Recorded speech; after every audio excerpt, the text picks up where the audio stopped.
Okay, good afternoon sa atin lahat mga mahal kong mga kababayan. So, ride naman tayo going to home from work. Ayan. Katatapos lang ng malakas na ulan mga kabayan. So, tamang-tama. Pag-uwi natin wala nang ulan.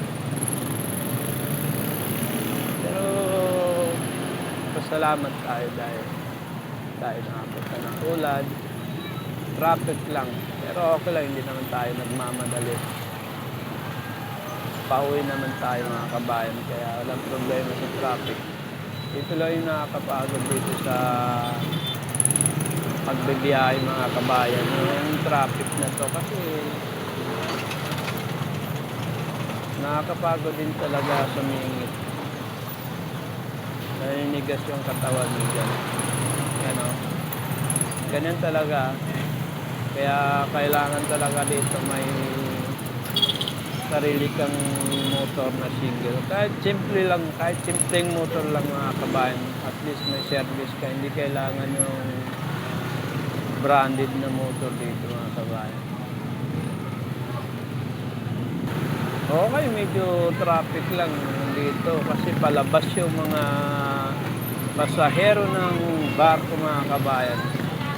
Ito kasi yung araw ng dating ng mga pasahero ng Togo. Yan. Kaya traffic dito mga kabayan.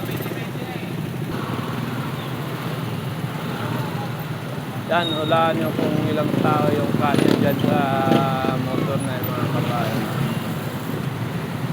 3 tao yung kasi dyan. Dalawa dyan nakaupo, isa sa harap. Tapos 2 dito sa ulihan na driver. Minsan 3 pa dyan. Kaya, ganyan talaga dito sa Pilipinas mga kabayan.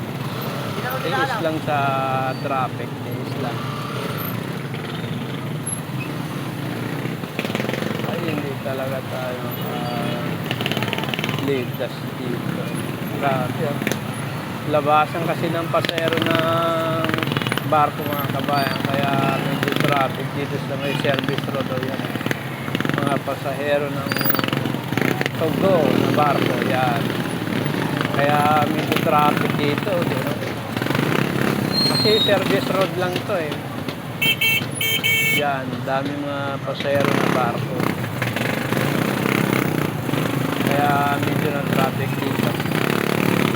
Hanggang dito lang naman yung traffic. Yan o. Iba't-iba't mga pasahero. Dito kasi maliit na area lang. Karsada lang. Ano lang po, service road lang. Nakaparada yung mga tricycle yan. Kaya medyo traffic tayo mga kabayan.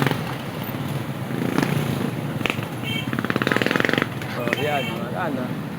Yan o, mga nakaparada dito. Okay. Hanggang dito lang po yung live natin mga kabayan. Thank you for watching.